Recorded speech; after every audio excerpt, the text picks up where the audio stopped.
মা আয়েশা সিদ্দিকা রাদিয়াল্লাহু আনহা বলতেন, ইয়া রাসূলুল্লাহ, আল্লাহ রাব্বুল আলামিন আপনার আগের পরের সব গুনাহ মাফ করে দিলেন, এরপর আপনি এত জেগে জেগে নামাজ পড়েন, এত জেগে জেগে কোরআন তেলাওয়াত করেন, কষ্ট করেন। তিনি বললেন, আয়েশা, আফালা আকুনা আবদান শাকুরা, যে মহান রব্বুল আলামিন এত বড় মর্যাদা দান করলেন, আমাকে মাসুম করে দিলেন, নিষ্পাপ করে দিলেন, সেই মহান রব্বুল আলামিনের ইবাদত করি কি আমি একজন শুকরিয়াকারী বান্দা হিসেবে কি আমি আল্লাহর কাছে আমি পরিচিতি লাভ করব না? তাই তো মহান নবী মুহাম্মদ রাসূলুল্লাহ সাল্লাল্লাহু আলাইহি ওয়াসাল্লাম ইবাদত করে তিনি মজা পেতেন। তিনি বলছেন, নামাজ আমার চোখ জোড়ানো, মানে নামাজ পড়ে তিনি এতই মজা পেতেন যে তার জীবনের সব দুঃখ দুর্দশা, তার যত টেনশন, যত হাম, যত গাম, সব কিছু দূর হয়ে যেত। আমরা আজ যদি রাসূলুল্লাহ সাল্লাল্লাহু আলাইহি ওয়াসাল্লাম যখন চিন্তিত হতেন, যখন কোনো কষ্ট পেতেন, তখন তিনি নামাজ পড়ে শান্তি লাভ করতেন। ইবাদত করে আল্লাহর সঙ্গে কথা বলে, আল্লাহ রাব্বুল সঙ্গে মোনাজাত করে, মহান রব্বুল্লাহর সঙ্গে মুশাহাদা করে, তার মুরাকাবা করে তিনি কিন্তু শান্তি লাভ করতেন। আজ দেখা যায় আমরা ইবাদত না করে শান্তি পেতে চাই, আমরা আল্লাহকে ভুলে গিয়ে শান্তি পেতে চাই। এটা কখনোই হতে পারে না বন্ধুগণ। তাহলে ইবাদতের ক্ষেত্রে, ইহসানের ক্ষেত্রে পূর্ণ ইহসানকারী ছিলেন আমাদের মডেল।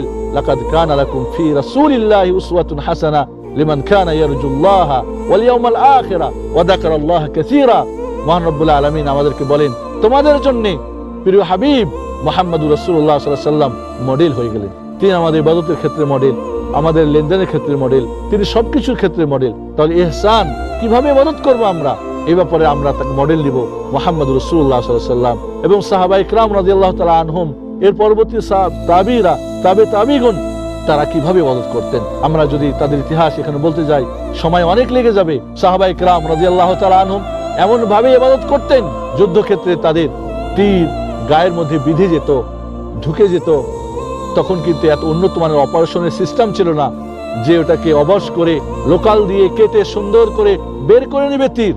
তাহলে তীর বের হবে কিভাবে? কারণ সেটা টানলে তো কষ্ট পাবে, অনেক ব্যথা পাবে। তাহলে করতে হবে কি?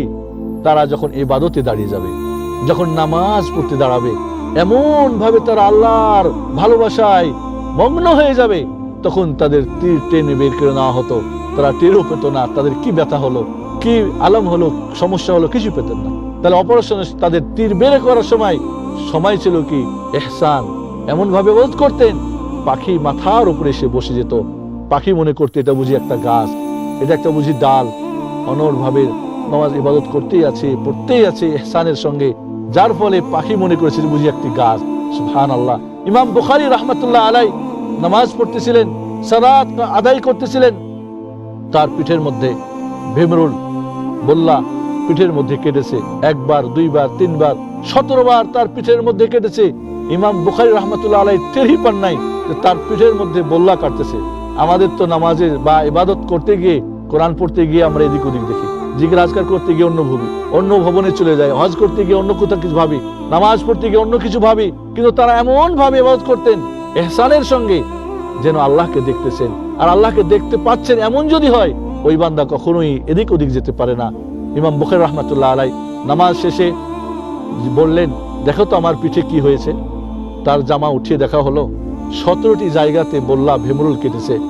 তাকে বলা হলো, ইমাম বুখারী, আপনার 17 জায়গায় কেটে ঘা করে দিয়েছে, ফুলিয়ে দিয়েছে, আপনি কেন নামাজটা ছেড়ে এটাকে বের করে ফেলে দিয়ে আবারও নামাজে আপনি কেন শুরু করেন নাই? কয়, আমি একটু টের পেলে তো, আমি জানতে পারলে তো যে আমার পিঠে ভেমরুলে বা বল্লাই কেটেছে, এটা তো আমি টেরই পাইনি। সুবহানাল্লাহ। তাহলে আজ আমরা ইবাদত যখন করি, কেউ গুতরা ঠিক করে টান দিই, আমরা কেউ ডানে বামে দেখি, কেউ গা চুলকাই, কেউ মশা মারি, এটা কিন্তু নয়। কারণ আমরা ইহসান কাকে বলে জানি না।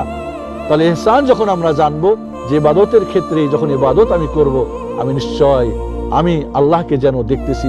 তাকে যদি আমি দেখি না, তাহলে অবশ্যই তিনি আমাকে দেখতেছেন। তাহলে আমরা এখন পর্যন্ত জানতে পারলাম ইসলাম ফার্স্ট স্টেপ, তারপরে সেকেন্ড হলো ঈমান, তারপরে থার্ড হলো ইহসান।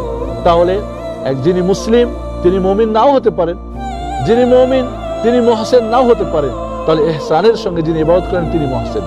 তাহলে আমরা দ্বীনের যে 3টা স্তর রয়েছে, খুব সংক্ষিপ্তভাবে হলেও আমরা জানতে পেরেছি ইসলাম, ঈমান এবং ইহসান। ইসলাম যার মধ্যে পাওয়া যায় তিনি হচ্ছেন মুসলিম, ঈমান যার মধ্যে পাওয়া যায় তিনি মুমিন, আর যার মধ্যে ইহসান পাওয়া যায় তিনি হচ্ছে কি মুহসিন।